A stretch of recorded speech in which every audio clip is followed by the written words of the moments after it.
اس کا آپ نے پریس کانفرنس ان کی دیکھی تھی؟ کافی لوگ پوچھ رہے ہیں کہ آپ کو یہ ہیومرس لگتی ہیں چیزیں، کہ یہ ہنسی آتی ہے ایسی چیزوں پہ جب P M L press conference ایک ہیش ٹیگ پہ کر دیتی ہے؟ پی ایم ایل کی پریس کانفرنس جو ہے نا وہ ایک کامیڈی شو ہوتی ہے، اس کو کوئی سیریسلی لے نہیں سکتا، کیونکہ جس طرح پہلے یہ کہتے رہے کہ جناب دیکھیں اسٹیبلشمنٹ کے اوپر اور یہ سلیکٹڈ پرائم منسٹر ہے، اب خود جس طرح اب آئے ہیں، جس طرح باہر سے سازش کے تحت اور اتنی بے شرمی سے جو باہر کی سازش ہوئی ہے، آپ سوچیں کہ وہ جو مراسلہ تھا، وہ جو سائبر تھا، ہم بار بار ان کو شہباز شریف کو اور یہ زرداری کو کہتے رہے کہ آگے دیکھیں، کیونکہ زیادہ تر یہ لوگوں کو نہیں پتا، یہ نون لیگ اور پیپلز پارٹی کے لوگوں کو نہیں پتا کہ ایکچولی امریکہ نے بلیک اینڈ وائٹ میں انہوں نے دھمکی دی کہ اپنے پرائم منسٹر کو ہٹاؤ، تو ہم وہ ان کو ہیڈز کو کہا کہ آپ آگے دیکھیں، تو انہوں نے نہیں دیکھا جان کے، کیونکہ ان کو پتا تھا، لیکن زیادہ تر ان کے لوگوں کو نہیں آئیڈیا کہ یہ رجیم چینج باہر سے ہوئی ہے، یہ بیرونی سازش تھی۔ تو اب ایک تو یہ سازش کا حصہ بن گئے، پھر یہ آ کے اب ہمیں یہ کہہ رہے تھے کہ جناب یہ تو لوگ باہر نکلیں گے تو انڈے ماریں گے، اور لوگوں کو پتہ نہیں کتنی ان پاپولر ہو گئی ہے۔ وہ مریم کہتی تھی کہ یہ جب پتہ نہیں ان کو کہ باہر لوگ یہ نکل نہیں سکیں گے، تو اب اگر یہ ہم اتنے برے تھے تو ان کو الیکشن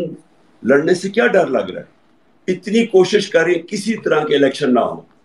تو اگر یہ ڈیموکریٹک لوگ ہیں جو یہ سارا وقت کہتے رہے کہ ہم تو ڈیموکریٹک نہیں تھے، یہ تھے، آج یہ کیوں چھپ رہے ہیں؟ یہ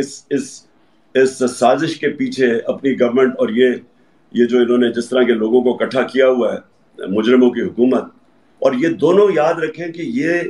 وہی شہباز شریف تھا جو کہتا تھا زرداری کا پیٹ پھاڑ کے پیسہ نکالوں گا، اور زرداری کہتا تھا کہ شہباز شریفوں سے کرپٹ لوگ کوئی نہیں ہے، یہ دونوں ایک بات، اب یہ سارے اکٹھے کیبنٹ میں بیٹھ کے، تو ان کے لیے بڑا مشکل ہے، اس لیے یہ ان کی پریس کانفرنسز ہو جاتی ہیں، کبھی کوئی الزام لگا دیتے ہیں، کوئی کچھ کر دیتے ہیں۔ اچھا سر ایک کوشچن ہے جبران، ایک کوشچن ہے اور بار بار پنگ کر رہے ہیں کہ میرا لازمی کریں sir, you can choose to ignore it.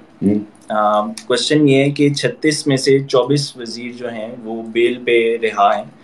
تو کیا آپ کو لگتا ہے کہ یہ اس وجہ سے ہے کیونکہ عدالتیں 24 گھنٹے کام کر رہی ہیں؟ دیکھیے یہ بڑا امپورٹنٹ ہے، میں اپنی ساری قوم کے سامنے کہنا چاہتا ہوں۔ دیکھیے ایک تو جو فوج کا ادارہ ہے،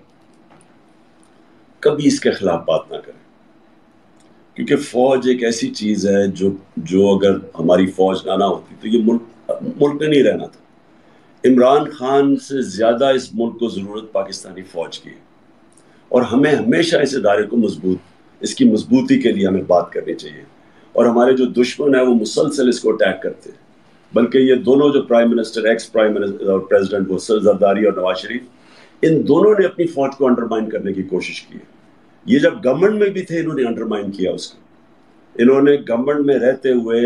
وہ ڈان لیگز کیا تھی، ڈان لیگز وہ ہندوستان کے ساتھ کہہ رہے تھے کہ جی ہماری فوج کی وجہ سے ہم دوستی نہیں ہو رہی، اور جو میمو گیٹ تھا وہ کیا تھا، وہ امریکیوں کو کہہ رہا تھا زرداری اپنے حسین اقانی کے ذریعے کہ اس کو زرداری کو اپنی فوج سے بچائیں۔ یہ وہ لوگ ہیں، اور یہ باہر جب نواز شریف نکالا گیا تو اس نے سارا پورا آرمی چیف اور ان کے اوپر اٹیک کر دیا۔ دیکھیں ہمیں یہ بڑا سمجھنا چاہیے کہ ہمارے دشمن چاہیں گے کہ ہماری فوج کمزور ہو جائے، اور میں آپ کو یقین دلاتا ہوں کہ اگر ہماری فوج نہ ہوتی یہ ملک کے 3 ٹکڑے ہوئے ہوتے۔ جو دوسری ہے ہماری عدلیہ، میں عدلیہ کی، آزاد عدلیہ کے لیے جیل میں گیا تھا، ایک ہی دفعہ زندگی میں جیل دیکھا، اس کے لیے میں نے دیکھا تھا۔ یہ ملک جو میں رول آف لا کی بات کرتا ہوں، جب تک اس ملک میں ہمارا عدالتی نظام مضبوط نہیں ہوتا اور یہ طاقتور کو قانون کے نیچے نہیں لے کے آتا، تو یہ ہمارا ملک کا جو پوٹینشل، بہت پوٹینشل ہے، یہ میں نے جتنا اندر حکومت میں آ کے دیکھے، ہم کچھ بھی بن سکتے ہیں، لیکن ہمارے سامنے سب سے بڑی رکاوٹ یہ ہے رول آف لا۔ طاقتور کو ہمارا جو جسٹس سسٹم ہے وہ قانون کے نیچے نہیں لا سکتا، اور یہ ہمارا ہی مسئلہ نہیں ہے، یہ ساری ڈیولپنگ ورلڈ کا یہ مسئلہ ہے۔ جتنے بھی غریب ملک جتنے غربت ہے، وہ مسئلہ یہ کہ ہے کہ ادھر بھی نواز شریف بیٹھے ہوئے اور زرداری بیٹھے ہوئے ہیں، ان کے کیسز ہی نہیں ہوتے، وہ 30 سال سے کرپشن کر رہے ہیں، لیکن ہمارا انصاف کا نظام ان کو جیلوں میں نہیں ڈال سکتا اور ان کو کنوکٹ نہیں کر سکتا، اور یہ کیونکہ ان کو نہیں کر سکتا، ان کے نیچے بھی لوگ جو ہیں وہ سب اور پھر جو سب سے بڑا اگلا نقصان کیا ہے؟ اگلا نقصان یہ ہے کہ جو چھوٹا چور چوری کرتا ہے وہ کیا کرے گا؟ وہ بھینس چرا لے گا، وہ موٹر سائیکل چرا لے گا، وہ لوگوں کو مشکل ہوتی ہے، ملک کو نقصان نہیں کرتا. جب یہ بڑے ڈاکو چوری کرتے ہیں، کیونکہ اتنے زیادہ پیسہ یہ چوری کرتے ہیں، وہ بستر کے نیچے تو نہیں رکھ سکتے، وہ بینک میں ڈالیں گے تو سب کو پوچھیں گے کہ جی کدھر سے آیا پیسہ، لہٰذا یہ ملک سے باہر پیسہ بھیجتے ہیں اور یہ دگنا نقصان کرتے ہیں. ایک زیادہ پیسہ چوری یہ کرتے ہیں،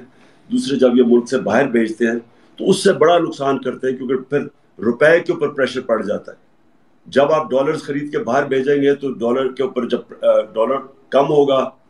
تو روپے کی قیمت گرنی شروع ہو جائے گی. جب روپیہ گرتا ہے مہنگائی بڑھ جاتی ہے، معاشرے میں غربت آتی ہے. اس لیے رول آف لا کے بغیر ایک معاشرہ خوشحال نہیں ہو سکتا. ٹھیک ہے. اچھا، ایک ڈاکٹر ناز، آپ پلیز اپنا مائک انمیوٹ کریں.